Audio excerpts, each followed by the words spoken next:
France.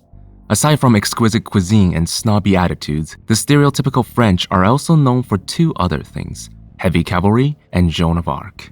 And today, we'll explore the age-old tale of how the young Maid of Orleans liberated France from the English without a single casualty.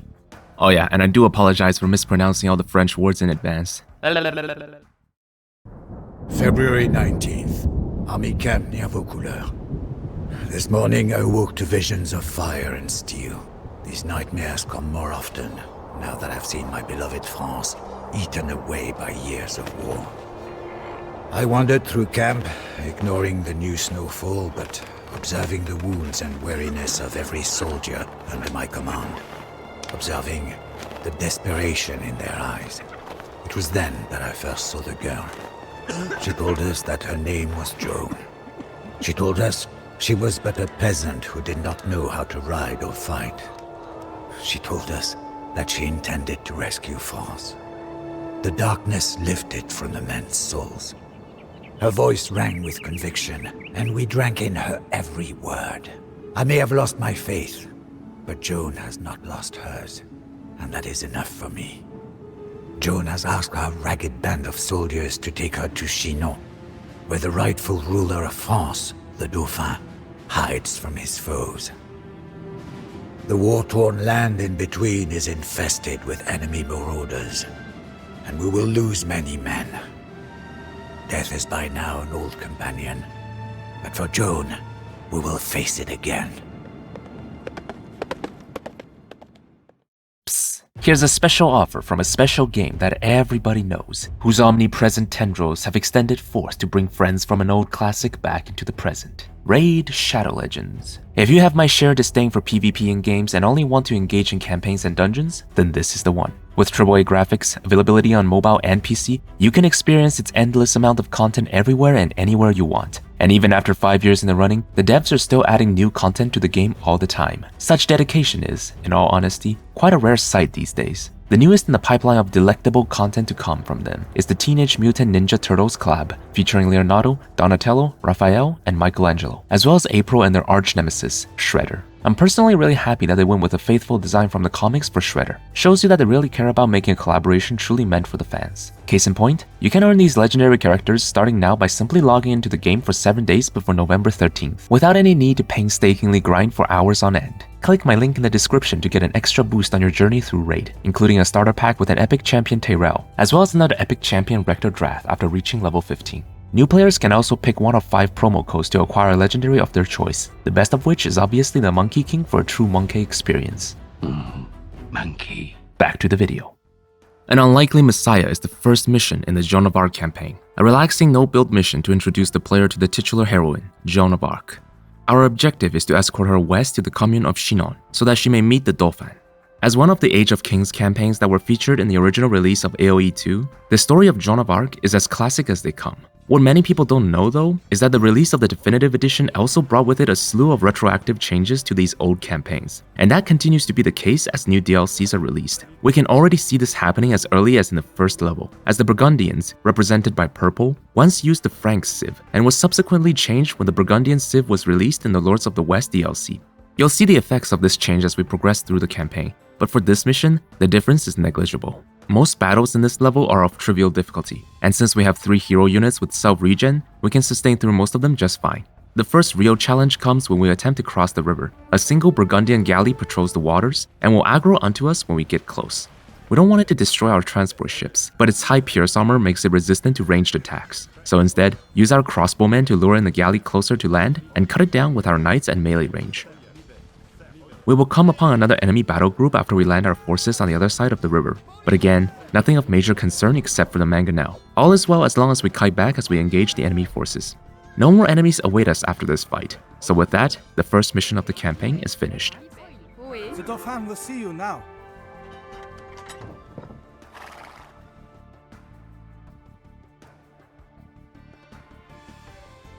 The Maid of Orleans marks the first major operation in the French resistance led by Joan. Our first objective is to reach the city of Orleans, currently under siege by the English and the Burgundians. Once we do so, we must destroy one of the 4 English castles present on the map, 2 of which are inside the heavily defended northern English main base, represented by red, while the other 2 are inside the relatively weaker southern English base, represented by orange. A Burgundian camp is also present in the east, and will periodically send infantry attack groups towards us.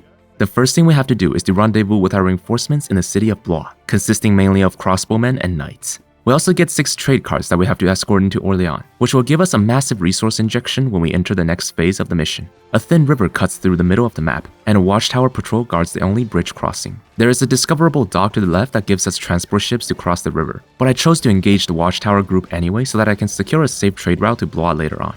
Reaching Orleans will give us full control of the city, and since it's fully walled with towers in every corner, we have plenty of time to focus on our economy first. Keep producing villagers, get some farms up, then click up to Castle Age. I was able to get some gold from trade carts to afford a bunch of upgrades initially, but Orange Knights will start harassing my carts eventually. Luckily, there is a gold pile a fair bit way out to the west side of our base. Mine a drive to buy some rams and a bunch of monks for a mobile source of healing. Although there aren't any stone piles close to us, we can use the market to buy just enough for a castle to fight off large enemy attacks. French castles are discounted as part of their civ bonus, so that helps out quite a bit in challenges like this that rely on the damage output and durability of the castle. Red primarily employs longbowmen and long swordsmen, and occasionally adds 2 mangonels to their attack waves. Orange, on the other hand, will produce knights and rams almost exclusively. Garrison our initial crossbowmen inside watchtowers to grant them additional firepower, so that they can take down the first few enemy attack waves with ease. Hard AIs and AoE 2 will always kite with their ranged units, so fights get really chaotic really easily when facing against a large number of archers, making it hard to keep track of my knight's HP. So I decided to take down one of Orange's castles instead, as their reliance on melee units makes it far easier to keep my units alive. I dragged on for a bit too long as I pushed towards Orange space, which gave Purple enough time to actually start sending pikemen to reinforce Orange. I barely managed to get the forward castle up in time to save my knights from dying. Once the castle is there to help us beat back the attack waves though, we can safely use the rams to open a small hole in Orange's walls, and bash their heads straight into the castle. I garrisoned the rams with some melee units to speed them up, but then realized it wasn't necessary at all. Orange doesn't have the crucial tech murder holes researched, so the castle's minimum range prevents them from attacking our rams once they're point blank. Destroy the castle, and we net the win. Can it be that the French have finally learned to fight?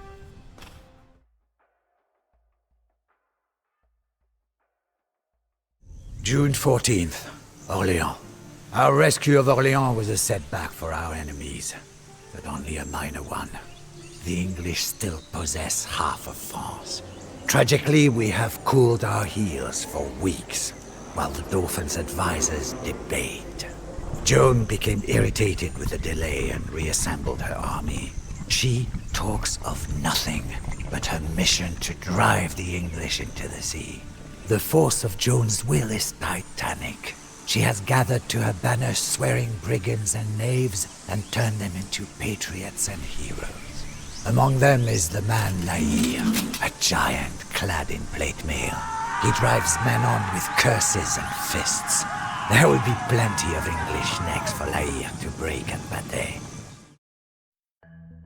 With an impressive following among the French people, Joan now sets out to liberate the Loire River Valley from the English. The objective of this mission is just as simple as the previous one. We must find and destroy 4 English castles situated on the other side of the Loire River. Aside from the Red Britons, we also have to face against the Purple Burgundians and Orange Britons. Purple starts with 3 watchtowers already built in their base, and will construct more as the game progresses. If left alone, they will start sending infantry attack waves against us. Orange, on the other hand, starts with 0 watchtowers built, and will immediately construct one at a random location near their base as the game begins. They will eventually start attacking us with primarily heavy cavalry as their army composition. We're given 2 transport ships to carry our starting units across the river, and are also given 2 demolition ships to help deal with patrolling English galleys.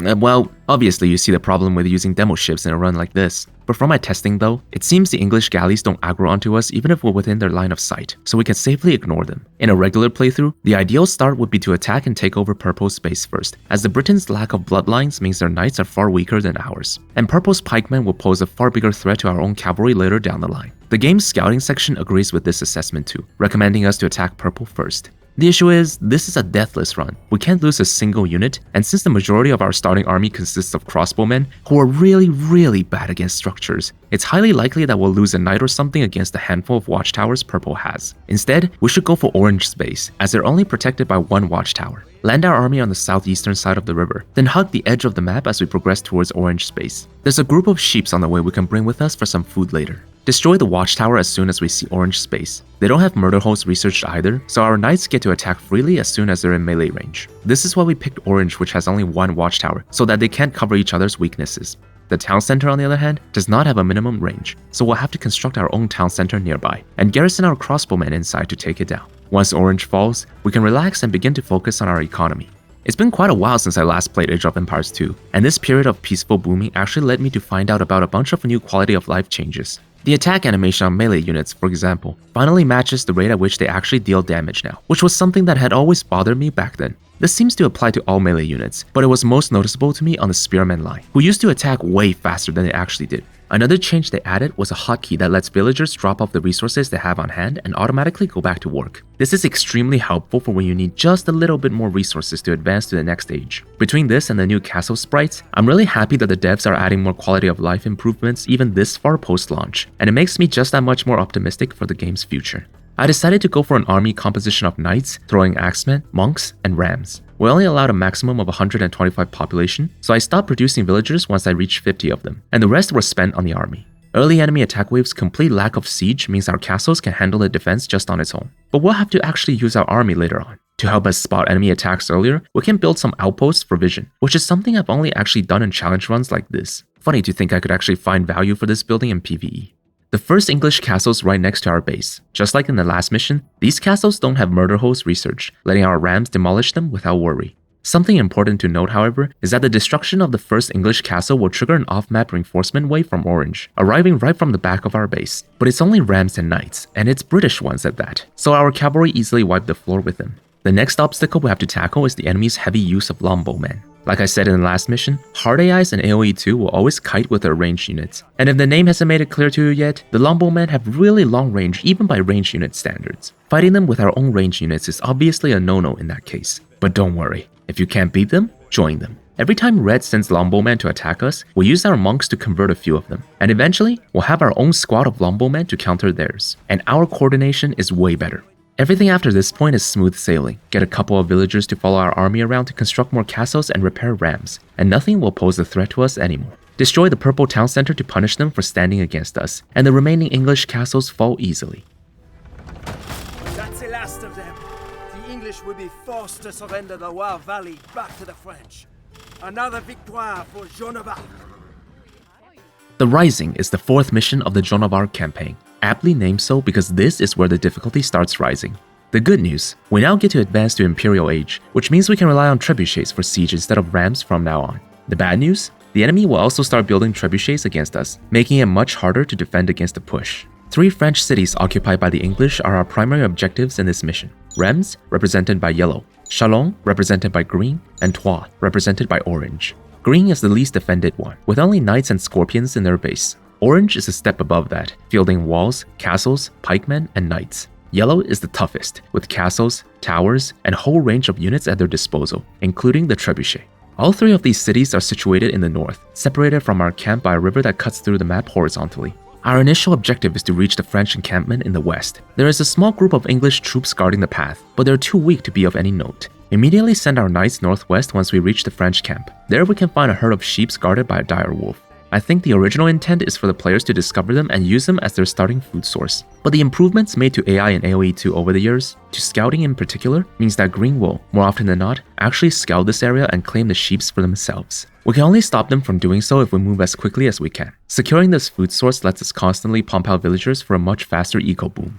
Aside from the 2 piles of stone and gold in our starting base, the only ones I could find on the map that aren't in enemy control are these 4 piles that are each guarded by a watchtower from green. Instead of wasting time going after these small piles, we should take down green and commandeer their resource piles. Our starting force is more than enough for rushing down green's town center, and destroying it will immediately turn green friendly towards us. But all their production structures implode instantly though, and they don't rebuild nor do they turn hostile to the remaining enemies, so they're basically useless aside from providing trade. With the ability to advance to Imperial Age, we now have access to a slew of new upgrades for our army. Aside from the Nightline upgrades and the Trebuchet, the biggest power-up we get in this level are these 3 monk technologies. Block Printing, which grants additional conversion range, Illuminate, which grants faster faith regeneration, and Theocracy, which makes it so that only one of the entire group of monks needs to recharge faith in order to convert the same enemy, significantly lessening the amount of micro needed for them.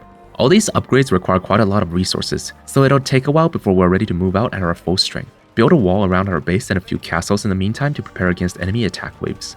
Yellow's first major attack wave will arrive sometime after we get into Imperial Age, fielding knights, longbowmen, onagers, and even trebuchets. Under normal circumstances, this will be a hard battle to win, but their pathfinding seems to be a bit bugged. On some occasions, they will cross the river from the west side. Other times, they will go from the east instead. Not only that, but the trebuchets will sometimes disconnect completely from the attack wave and go on a different path by itself, which often just lets us pick it off for free. I was able to figure out a pattern later on where it seems the longbowmen and trebuchets will prioritize my gold miners, while the rest just A-moves into my main base. I was able to abuse this to segment Yellow's attacks into smaller chunks that are more easily managed. Orange space is far away from ours, and their threat is honestly negligible, so we should attack Yellow first. Yellow sends out attack waves increasingly faster as the game goes on, and will even construct an additional castle outside its walls. Whenever we send our trebuchets to target this castle, it will always draw out the cavaliers and longbowmen inside Yellow's base. If we keep doing this, then Yellow's attack waves will always trickle out before it's fully assembled, giving us an easy avenue to convert some longbowmen from them. These ones are even better than the ones from the last mission, because these are elite longbowmen with a whopping 11 attack range. For reference, that's the same range as a fully upgraded castle. Getting a good amount of them on our side lets us easily overpower Yellow's longbowmen, and with their biggest asset neutralized, Yellow falls easily before our relentless assault. With their strongest backer eliminated, we can casually march over to Orange space and take it down without a sweat. And just like that, the mission is finished. Now the coronation of the Dauphin can proceed! September 3rd, France. France has a king once more. However, as Joan gains influence with the people, jealousy grows within the court. The king's evil advisors now seek to destroy Joan. It is only a matter of time before they succeed in poisoning the king's mind. Joan must hurry to fulfill her mission. Paris, the jewel of France, has been under English tyranny for decades, and French patriots trapped within the city are eager to escape. We are now marching on Paris, hoping that the reinforcements we have been promised will arrive in time. Finally, the Siege of Paris. Under the leadership of Joan, we will lead a massive army to liberate the jewel of France from the English tyranny. The objectives of this no-build mission are to locate and evacuate the refugees within the city, then rendezvous with the French king's reinforcements before retaking the city. Paris is big, and I mean big, as in it occupies 2/3 of the map just on its own. It's also got some questionable city planning choices, like these tightly packed mills. A river cuts through Paris right down the middle, with only a single bridge connecting the two halves. This is where we're to meet the king's reinforcements, so we must fight our way through half of the city first. I knew something was not going to go well as soon as I started reading the briefing. Number 4. If faced with overwhelming opposition, run away! Run away! Why would they tell us this, you think? The answer becomes clear when you get a good look at our starting army. 1/3 fragile crossbowmen, 1/3 useless pikemen, and 1/3 actually useful units.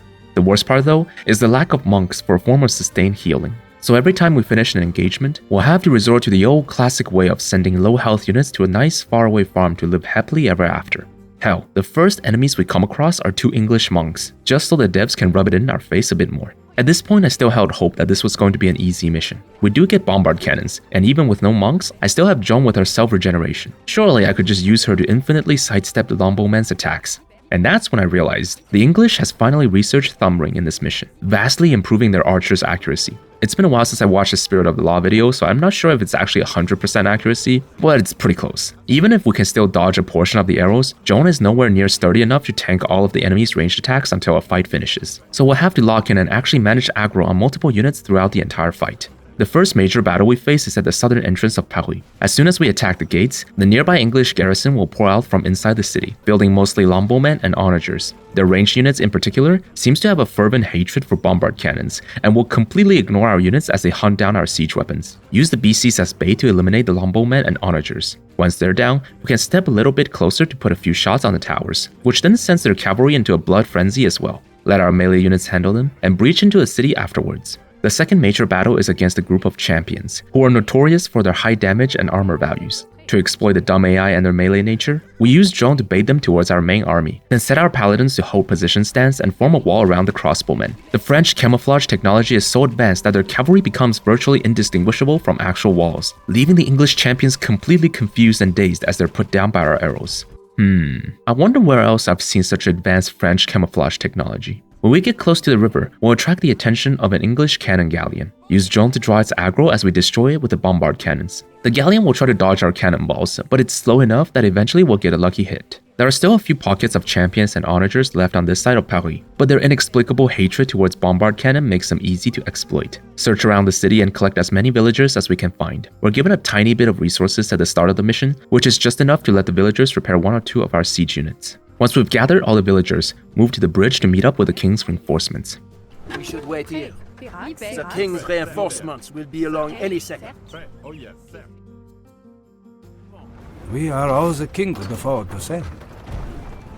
1 scout and 1 militia. Yikes. It seems the king's advisors have finally gotten through to him after his rightful succession to the throne. This shouldn't come as a surprise if you're paying attention to the narrations so far, but it still stings nonetheless. With that being the case, it's time for a change of plans. The new objective is to escort all of our villagers east to the city of Compiègne. Before we cross the bridge to the other side of Paris, we should first use Joan to explore the map and take out some enemy onagers and monks. There is a garrison of halberdiers in the northern section of the city, which is particularly deadly against our cavalry. Use Joan to bait them out towards our army so they fight us in staggered formation, letting us pick them off one at a time as they come. There's also a group of discoverable reinforcements to the eastern side of the city, but they're all low-tier units who are super fragile and will immediately aggro the nearby longbowmen when we discover them. Circle around along the walls of the city and kill off the longbowmen first before we trigger the reinforcements. With all rescuable units found, we break out of Paris and march towards Compiègne. One last obstacle awaits us in this mission, a massive Burgundian army right outside the gates of Compiègne. Fighting them is definitely a no-go, but a crucial detail I observed from my tests is that the AI controlling the Burgundian army seems to be only activated when we step into their field of view, and only into the field of view of the units at the front.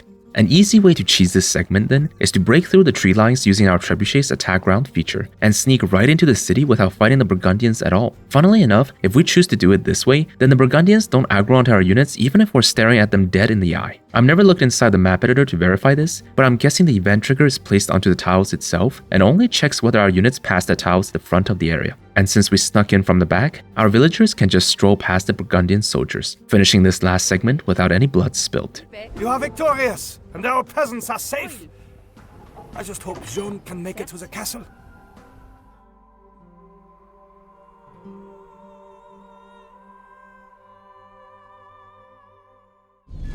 Tragedy. As the refugees fled into the chateau of Compiègne, Joan was trapped outside. Burgundian soldiers knocked her from her horse and paraded around with their prisoner. July 14th, Bordeaux. New Joan of Arc. A rich world made empty and poor. The English put her on trial as a heretic. Joan's mind was as sharp as her sword, and she avoided all the cunning verbal traps of her persecutors. In the end, Joan would not renounce her mission. The English found her guilty and burned her at the stake. But her death is not in vain. La Pucelle is the rallying cry as peasant and nobleman alike take arms. My army is an army of the people. And even without the king, we are poised to strike at the English stronghold of Castillon. A victory at Castillon will crush the English pretensions in France forever. Should I die in this battle, I die for the Maid of Orleans. I die as a patriot of France. A Perfect Martyr is paradoxically the first mission where we have to face the English without Joan by our side. The objective is simple: escort the starting trade cart into the English base at Castillon so that we can plant the French flag on this hill.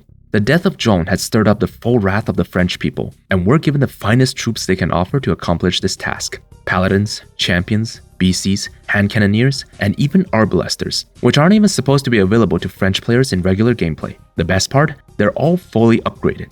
Yes, fully upgraded arbalesters combined with fully upgraded Frankish paladins. This is undoubtedly a force to be reckoned with, but as longtime viewers all know by now, the immutable rule of RTS states that the bigger your starting force is, the harder the battle is to come.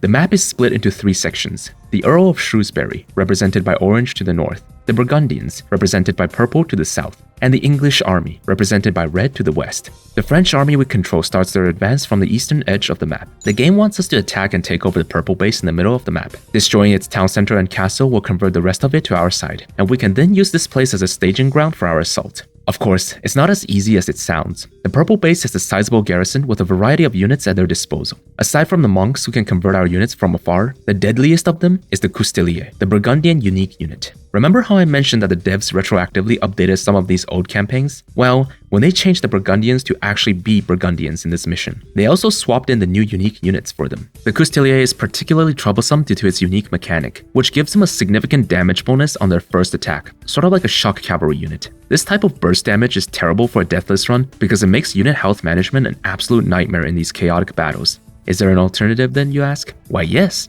we're given a trebuchet at the start, and just like how we used them to circumvent the final battle in the previous mission, we will do the same here by cutting through the tree line in the north. As soon as the mission starts, gather all of our initial army up north and start carving a path through the trees. Use the villagers to collect some wood during this time as well. We'll need them later. Tree clearing is a long and arduous process when we only have one trebuchet, definitely not helped by the fact that trebuchets have a very bad accuracy problem. To put the time to good use, we can lure out a portion of Purple's army by attacking them from the back with our bombard cannons. This will draw out the majority of Purple's crossbowmen and cavalry, as well as some of their siege units, who will all come towards us at different speeds, so we can easily pick them off in staggered formations. And although we don't have any monks for healing, this conveniently positioned hill provides elevation that grants us massive reduction and boost in damage output, minimizing the health we lose by engaging Purple here. It almost feels like the developers wanted us to do this. Once the path through the forest is cleared, move our army through and begin attacking Orange space. Unlike the heavily fortified English base, Orange barely has anything in theirs to start the mission with. Break down the walls and destroy their production structures, then use houses to wall in our troops. A river divides the map in half, with the only shallow part guarded by English forces, so we'll cross the river using transport ships instead. This is where all the wood our villagers have been gathering is put to use. Construct a dock and plenty of houses until we have enough population cap to recruit transport ships, then ferry our troops to the other side of the river. There are 2 entrances to Red's base, one directly facing east and one facing north. The northern one is relatively less defended, and is much closer to the hill we have to reach, so that's where we'll go. Something to note here is that the enemy AI is activated regardless of whether we captured Purple's town. So depending on how lucky we were with the Trebuchet RNG at the start, Red and Purple's attack waves should be coming towards us right around this time. Since we're closer to Red's base, we'll contend with their army first. As always, use our bombard cannons to lure in the English longbowmen, then kite back and forth with our cavalry and ranged units. This will be a tough battle under normal circumstances, but since we're given a fully upgraded impossible army straight out of a French player's wet dreams, we can take this one no problem. Purple's troops arrived shortly after we defeat Red's, but because we eliminated a huge portion of their army at the start of the mission, their scattered remnants pose little threat to us as well. All we have to do now is to take down the gates, then waltz in with our trade cart, and the mission is finished. Vive la France!